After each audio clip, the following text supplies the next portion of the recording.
Assalomu alaykum hurmatli obunachilar. Bugungi ishimiz Namanganda Chortoqda. Mana Xudo xolasa kelib, bismillah deb ishlarni boshlab oldik. Mana pechkani o'rni. Bu yerda sinch bo'lgan. Buni gazoblokda chegasini urib chiqamiz. Xudo xolasa bitish jarayonlarini ham qo'yib boramiz. E'tiborlar uchun rahmat.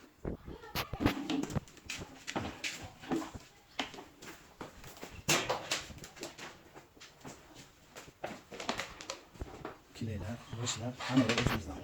Assalomu alaykum, baraka savdo kanalining aziz obunachilari. Navbatdagi obyektimizni Namangan Chortoqga qildik. Mana Xudo xolasa ko'rishinglar mumkin. Ertalab boshlaganmiz, mana bitkizib uyda egasiga topshiryapmiz. Bu uyimiz sinchli bo'lgan edi. Chegasini himoya qilish uchun gazoblok, onli gazoblokdan foydalandik. Ko'rishinglar mumkin. Mana bu yerda endi bitta yangilik, uyda egalarining o'zi mana qalin 1 santimetrlik listi bor edigan.